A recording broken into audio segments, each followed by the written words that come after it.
Hello friends, welcome to our channel. तो friends, आज के इस वीडियो में हम बात करेंगे हमारी एनटीए यूजीसी नेट पेपर 1 जून और जुलाई 2023 से रिलेटेड जो हमारी मॉक टेस्ट सीरीज़ है उसके मॉक टेस्ट 40 के बारे में, जहां पर फ्रेंड्स आज की इस वीडियो में भी हम कुछ एमसीक्यूज़ को डिस्कस करने वाले हैं। और इसके अलावा फ्रेंड्स, अगर आप किसी भी गवर्नमेंट एग्जाम्स की तैयारी कर रहे हैं या फिर किसी भी टीचिंग एग्जाम्स की तैयारी कर रहे हैं तो उन स्टूडेंट्स के लिए भी ये वीडियो काफ़ी हेल्पफुल रहने वाली है। तो हम डायरेक्ट अपने फर्स्ट क्वेश्चन पर चलते हैं, जहां पर आज का हमारा पहला क्वेश्चन है NSSF as envisaged by the National Knowledge Commission stands for।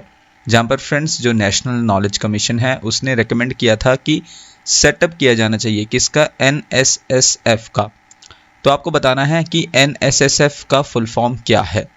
तो इनमें से NSSF का फुल फॉर्म है option A national science and social science foundation. तो ये फुल फॉर्म है NSSF का।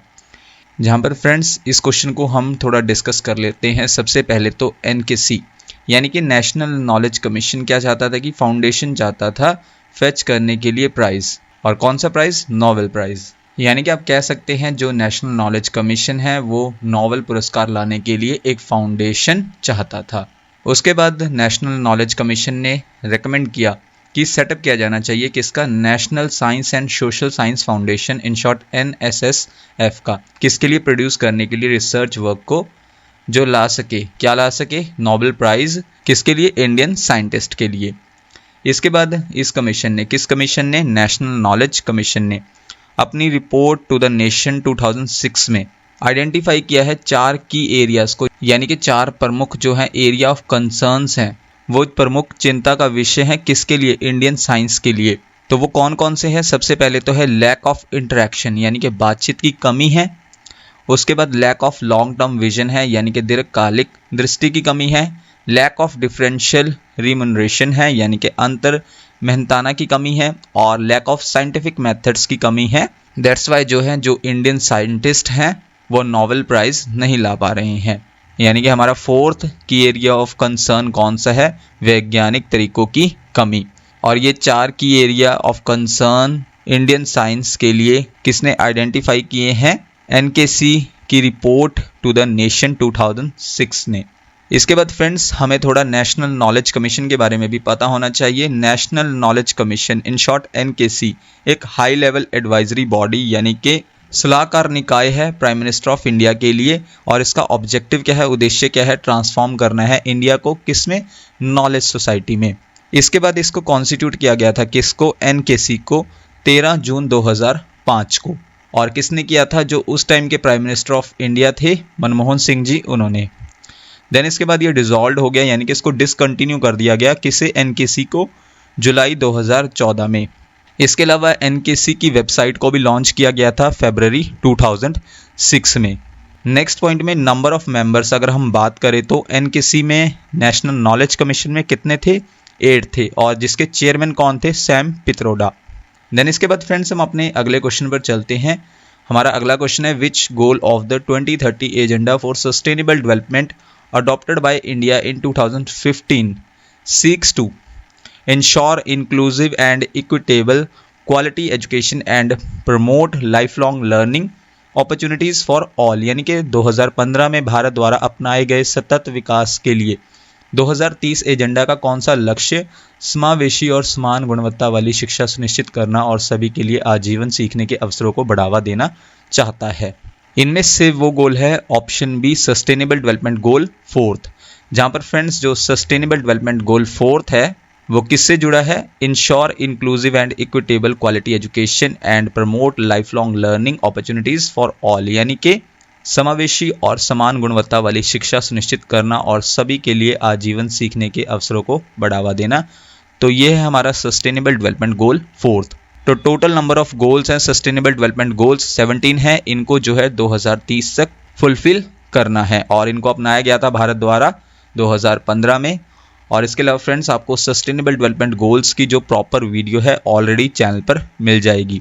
अगर आप वो वीडियो को देखना चाहते हैं तो उसके लिए आप चैनल पर विजिट कर सकते हैं, यानी कि आप चैनल पर जाकर वो वीडियो को देख सकते हैं। इसके बाद नेक्स्ट क्वेश्चन है the national education policy 2020 has recommended the replacement of the UGC by an umbrella organisation the higher education commission of India, in short HECI, with its 4 verticals namely. Number 1 vertical है, part है वो national higher education regulatory council, second है general education council, third पर है medical council of India, fourth पर है national accreditation council, fifth पर है higher education grants council. Friends code आप अपनी स्क्रीन पर देख सकते हैं। इनमें से करेक्ट कोड है कोड ए। कोड ए के अकॉर्डिंग क्या है, सबसे पहले तो नंबर वन पर है national higher education regulatory council, number second पर है general education council, number fourth पर है national accreditation council, number fifth पर है हायर एजुकेशन ग्रांट्स काउंसिल। तो ये 4 वर्टिकल्स हैं और ये किसके वर्टिकल्स हैं, पार्ट हैं higher education commission of India के, इन शॉर्ट HECI के, जहां पर नेशनल एजुकेशन पॉलिसी 2020 ने रिकमेंड किया कि रिप्लेसमेंट किया जाएगा UGC का, किसके द्वारा, higher education commission of India द्वारा। और इसके अलावा फ्रेंड्स हमारे पास ऑप्शंस में था नंबर 3 पर मेडिकल काउंसिल ऑफ इंडिया, ये वर्टिकल नहीं है, किसके under, higher education commission of India के अंडर।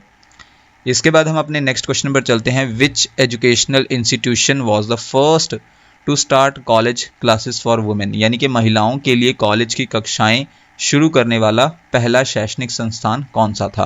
फ्रेंड्स ये आपका प्रीवियस ईयर क्वेश्चन है जो कि UGC नेट पेपर 1 2022 वाले एग्जाम में पूछा गया था। एजुकेशनल इंस्टीट्यूशन जो कि पहला था जिसने स्टार्ट किया कॉलेज क्लासेस किन के लिए, वुमेन के लिए, तो वो था option D Bethune school of girls, जहाँ पर बेथुन कॉलेज ये एक वुमेन कॉलेज है, लोकेटेड है कहाँ पर, कोलकाता में।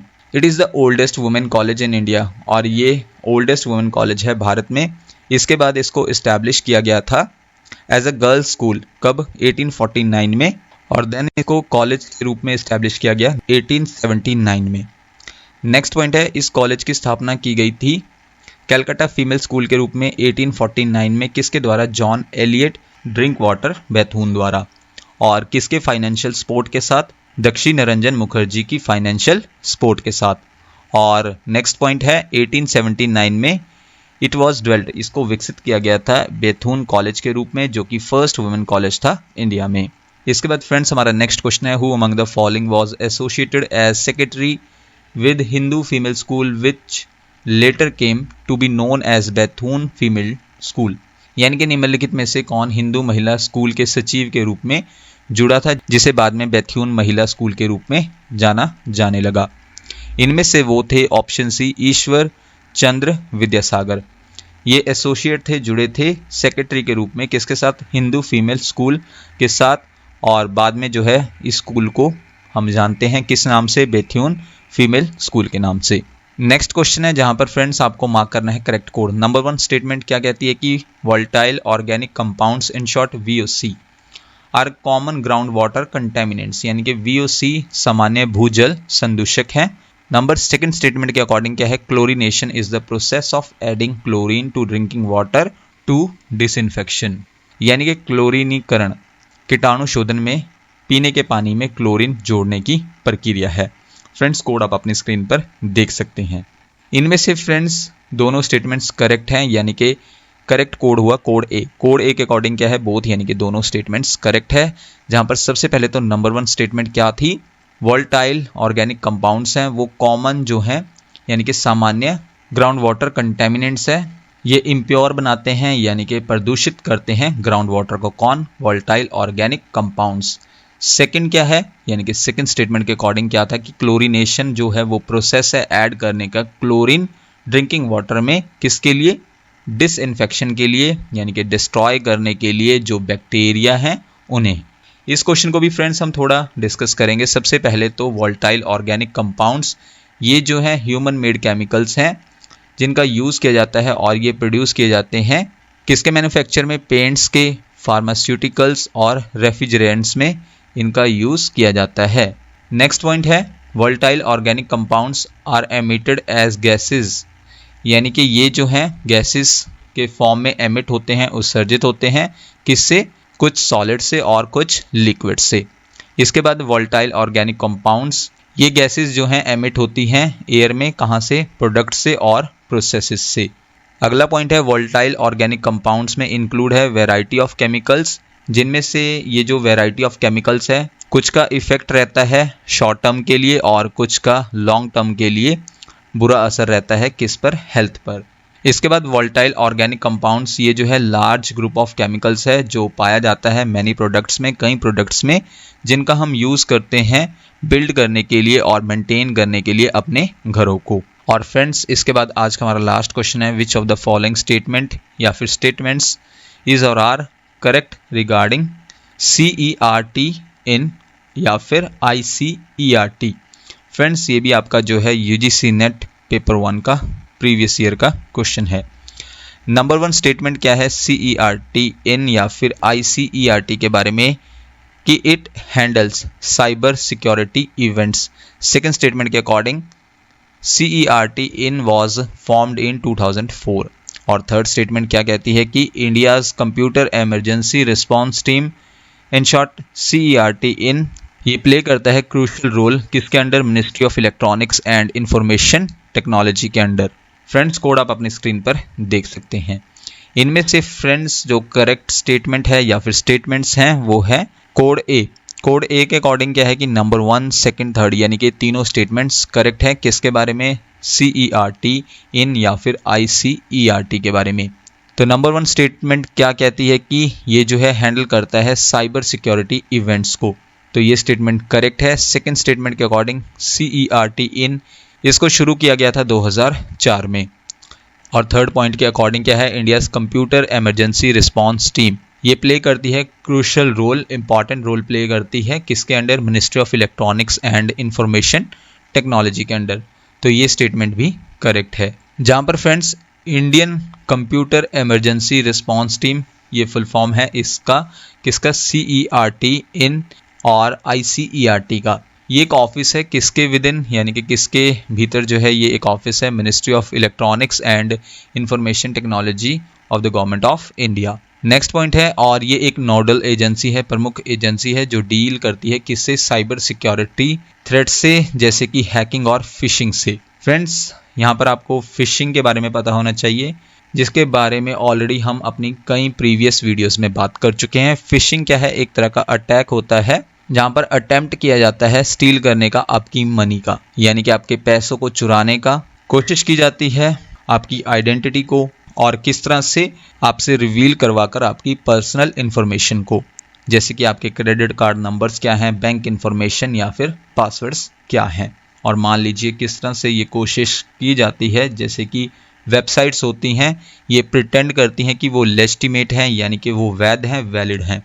एग्जाम्पल के लिए हम देख लेते हैं कि हमारे पास एक तरफ तो दिया गया है Amazon.com जो कि ओरिजिनल वेबसाइट है।